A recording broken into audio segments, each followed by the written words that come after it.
What's up, everyone? Mr. NoobTube Gamer. Today we're playing Halo Reach in 2021, the very first Halo game that I've ever played. Back in junior high, I would play this game after school with my friends almost every single day. The funny thing about these so-called friends, though, is that they would treat me like shit. They'd bully me, laugh at me, make my life miserable during school hours, but after school on Xbox Live, they acted like they fucking loved me, and I was one of their best friends. So I don't know if anybody else can relate to that, having people that treat you one way in real life, but online, they treat you completely differently. But those were my friends back in middle school. Definitely weren't real friends, but I have a lot of fun memories playing Halo Reach with them back in 2010. And I thought it'd be interesting to take a look back at the game and see how it plays almost 11 years later. But even though I played a lot of this game back during its prime, it still felt like a very new experience to me because I played it on the 360. This time I'm doing it on PC with keyboard and mouse on the MCC, so it was a completely different feel playing this game on keyboard instead of controller. The other thing is that when I did play with my friends, we would all just play custom games on Forge. We didn't actually play regular multiplayer. We would just play free-for-all and mess around in the custom maps and play bumper cars with the vehicles, you know, just do stupid shit, not take the game very seriously. So going from that to the regular multiplayer, it was pretty much like playing a completely different game because I didn't really know much about the balancing and the weapons and all that because, like I said, it was just a casual experience with my friends. So the first thing I noticed going to the regular multiplayer 11 years later is this bloom mechanic that I didn't remember back in 2010 because I believe me and my friends, we played the custom games, but bloom was turned off. And if you don't know what bloom is, it's pretty much this mechanic in the game that punishes you for using your gun. It's a terrible mechanic, it's awful, and it makes the gameplay so much worse. And the way it works is that your shots become less accurate the more you use your gun. The reticle gets bigger and bigger that you can't really effectively use your weapon unless you really time your shots. So you notice that's what I try to do in this gameplay, is I shoot, then wait a little bit, then shoot again, then wait, then shoot. It's so fucking annoying and really ruins the flow of the game for me. I hate it so much. And I don't know, I'm not someone that's very familiar with the Halo series. I just played Halo 1, 2, and 3 for the first time this year in 2021. So I'm definitely not the authority on what makes a good Halo game or not. I'm just talking about my own personal opinion. I think the first 3 games are much better than Reach. I have so much more fun playing Halo 1, 2, and 3 than I have with Halo Reach. The bloom is definitely the thing that I really hate the most. I know everyone else was complaining about the sprint and the armor abilities.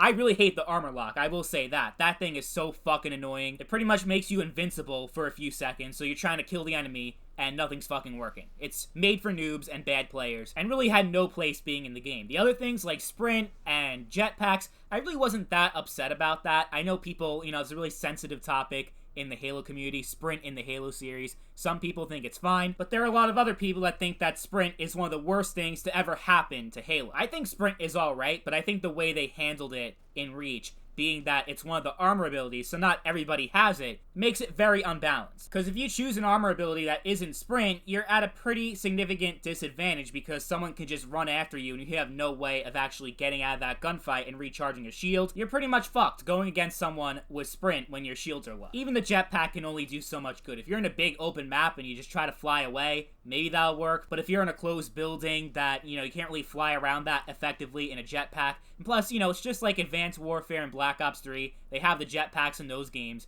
people are just flying up in the air, but you can just aim your gun up higher and shoot them that way. Especially with keyboard and mouse, it's pretty easy. So, yeah, I think the armor abilities, not only can they be annoying, but they're also not very well balanced. And it's crazy how this is a game that I have so much nostalgia for. It's my very first Halo game. I remember thinking it was so fucking awesome back in the day, but after I finally got around to playing the older games, I'm like, oh, this shit's nothing compared to those. Reach is definitely a game that's a lot more fun with friends, but it doesn't mean shit because watching paint dry is more fun with friends. Doesn't mean that's actually fun. It's just better when you have other people to experience it with. I really want to love Halo Reach, but bloom, it really just killed any erection that I would have for this game. Gunplay is always the most important thing about any FPS game, and Reach's gameplay fucking sucks. I'm sorry, I know it's gonna get me a lot of dislikes saying that, but as someone who really loved Halo 1, 2, and 3, and also as someone who's been playing first-person shooters since 2004 for 17 years, since the original Star Wars Battlefront 1, I can say that Halo Reach is not a good FPS. I know a lot of people are not gonna like that, and they're gonna leave a dislike on the video, and it's gonna have more dislikes than likes. I get the routine. Every time I make a negative review for a game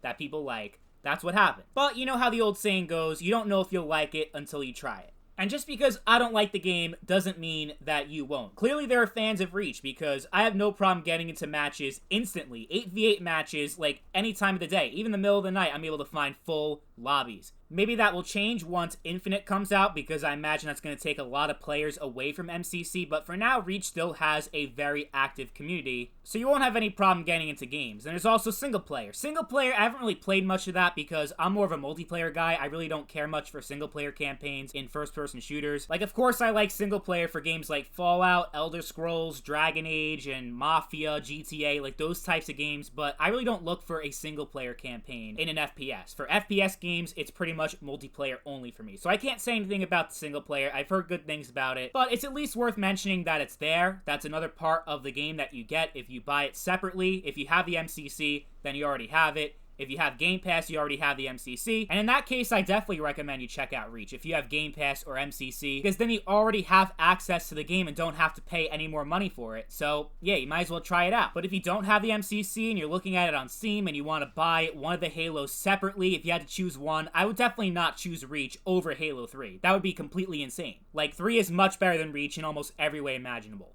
But if you're bored with games like Halo 2 and Halo 3 and you haven't played Reach yet and you just want to play something else that's different, you want Halo but something that feels a little bit different, then Reach might be a good purchase for you. But me personally, I'm someone that actually likes to use my gun in a first-person shooter, and a game like Halo Reach that punishes me for doing that, that's no good. There are some people that are into shit like that, and there are people that are like, oh, because it's different, then it's good. Well, I think it's terrible, and, you know, it'll be interesting to see how I feel about Halo 4 and Halo 5, because I still haven't played those games yet. I've heard terrible things about 4 and 5, and how 343 has killed the Halo series, but to be fair, there are a lot of people that feel the same way about Bungie killing the Halo series with Reach. I know Reach was Bungie's last Halo game, and they want to put all these new different things like Bloom and Sprint, kind of experimenting with the Halo formula, doing things a little bit differently. They had nothing to lose because they were moving on to Destiny and were going to leave Halo behind as soon as they were done with Reach. From what I remember, Microsoft and Bungie, they officially cut ties as soon as Reach was released, because during Reach's lifecycle, 343, they were the ones that did the patches and the bug fixes and all that, because Bungie was now part of Activision and was working on Destiny. Maybe I'll make some videos on Destiny 1 and 2 in the future. If you guys want to see that, let me know in the comments. But that's Halo Reach in 2021. Hope you guys enjoyed the video. As always, thank you all for watching, and I'll catch you guys later. Peace.